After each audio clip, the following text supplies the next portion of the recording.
Okay, are we live? Yes, ma'am, we are. Oh, okay. Time to be serious.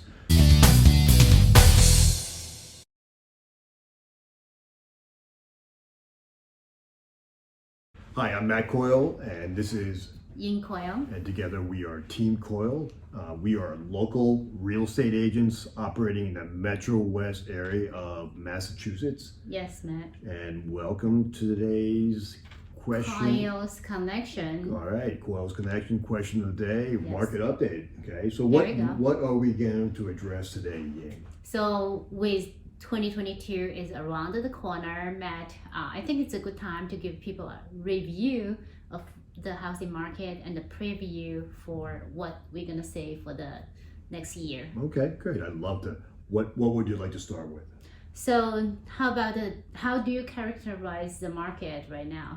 Well, no surprise, it's still a seller's market. Okay, probably not telling you viewers any new information on that regard, but it's still a seller's market and probably will continue to be well into 2022. So do you think the market has changed much according to early this year? Absolutely. I think the market is much more rational today than it was in the spring and summer. There was such a frenzy for trying to find a house, and if you were a seller, you were loving it. That's right. I mean, how many times? Multiple offers. Oh, multiple offers, got, open houses, whether we hosted them or we were bringing buyers to them, where the line wrapped around the corner. You still see some of that, but yeah, it has changed a lot. it's definitely changed. So it's much more calmer, I would say, today. Right. Mainly, I think it's the season. Yeah. It could be, It could be a seasonality thing. We expect it to continue. Back when spring comes again, we expect to see some more activity. It will be definitely more. Still seller's market, though. Go ahead. What's up? So, what the key metrics we're gonna look into today for the review? Well, there's a few metrics we look at, and maybe first we should cover the source of the data. So. Yeah, where did you get this data? Yeah, I want to give credit where credit's due. This comes from the Greater Boston Association of Realtors, which is an association that Ying and I belong to. It's a very reliable data there. Yeah, and this is the data we're going to be talking is up until November of this year. Remember, December is not done, so we won't have that data till, say, early January. There's always like a month lag. But we have enough information to, talk about what happened this year and what metrics we look at. Yeah. So let's start with some of the metrics we look at. One of the key metrics I like to look at is price per square foot. Okay, it's a relative measure and it gives me a good indication of where prices are going.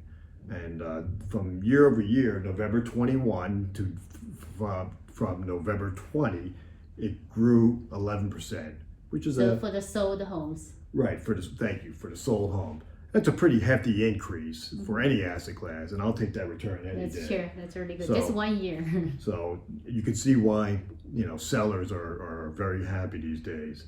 The other item we look at, or metric we look at, is months supply of inventory, and that actually has dropped in half. Okay, yeah. Today inventory levels is 0.6 months versus last year at the same time at 1.2 months. So it's a 50% 1.2 is even very low already. It's very low. So, not going in the right direction if you're a buyer, but if you're a seller, this is the time to start thinking about, taking some gains because prices and the opportunities definitely in your favor. And you gain a lot of equity already for your home. So yeah, so another metric we look at, days to off market. That's about 30 days.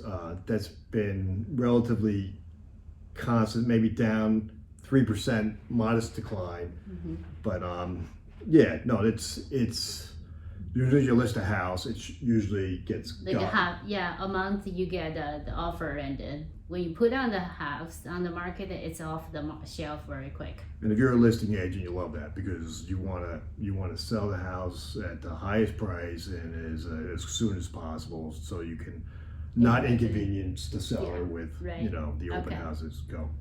So we go through all the reviews. Anything you need to add to the reviews? I think I think we've said what we need to say. Okay. It's a good market for sellers, and will continue to be so. So how about we jump into the forecast now? Okay. Matt? Okay.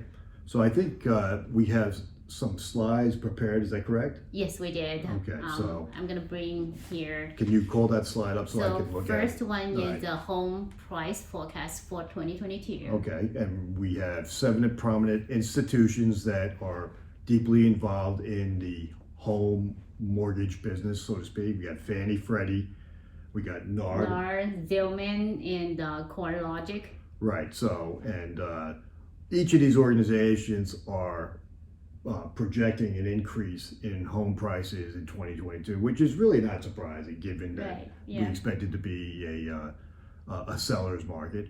And I think the average increase, it looks like on the slide on the far left, is about 5.2%.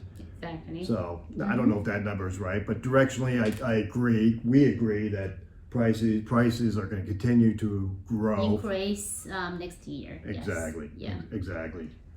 All right. How about mortgage rate? That's what we want to look for. 30-year fixed rate. Right. So this probably affects the buyers more than any party in the transaction.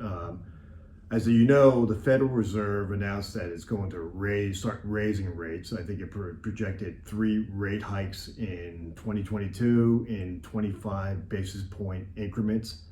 That would be the Fed funds rate. That's a rate that they control. That will obviously impact all other interest rates, particularly 30-year rate fixed mortgage rates.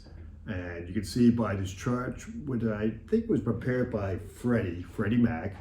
I don't know if these numbers are right in terms of the nominal values, but directionally, I think they're right. They're going to go up, and I think that's going to cause buyers that may be yeah. sitting on the sideline to say, maybe I should get in while I can lock in at a good rate, which could further exacerbate the supply-demand imbalance in the market and make prices go up even higher. Yeah, I think that makes sense, right? Right. Yeah. Anything else you want to add?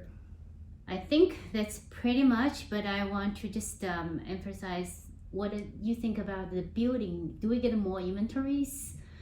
What about the seller gonna do in the next year? So the real wild card, the question mark that we have is, are the sellers that didn't sell last year gonna come into the market this year?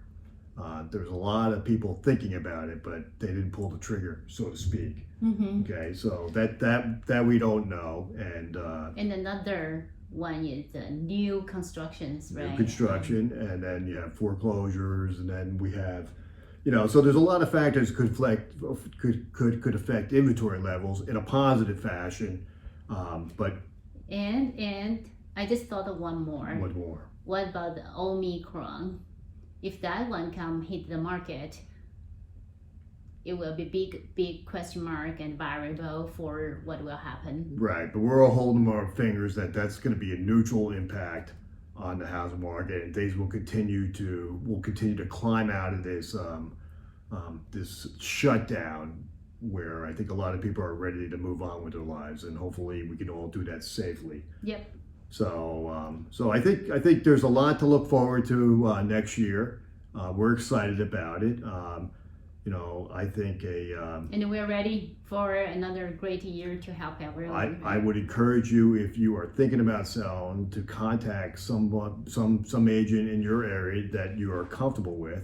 If you're in Metro West, I would ask you to contact us, and we would love to help you. We're here. We're always here. And we can give you a free, robust valuation of what your house is worth, and we can have a very good discussion about that, and show you how we came up with that estimate, which I think is very important. And we just hope everybody has a great holiday, Christmas, Safe, and happy, New Year. merry. Yeah, exactly. So thank you very much for tuning in, and then as always, if you have any questions, see the link below, and we'll be glad to address that. Then we maybe see everyone next year, right? Great. Bye-bye. Bye-bye.